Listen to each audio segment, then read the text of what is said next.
Jane pojok kampung mengiki dikawiti kau berita, teko mongso rendeng kae teko tapi wis ono kedadian angin pentil muter nduk kutha Surabaya. Malah salah siji gudang nduk daerah Osowilangun ambruk polai ketera angin. Ambruk gudang iki ngebruki 8 bronfit marik siji kontainer.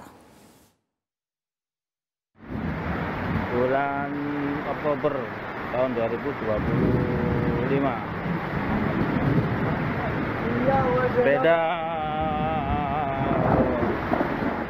Koyok ngene iki kedadiane sakmarene udan deres marik angin pentil muter sing nerak komplek pergudangan Osowilangun nomor A17 Surabaya Rebo sore wingi.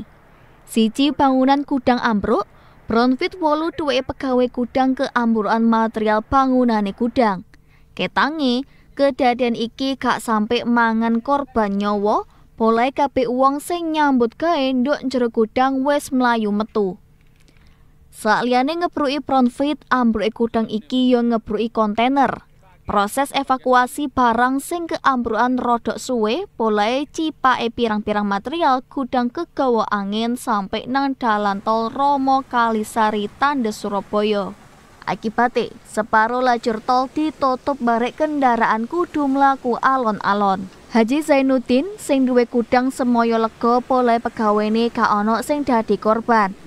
Masya ngono kedadian iki ngarakno DE torok dibedhek sampai 500 miliar rupiah.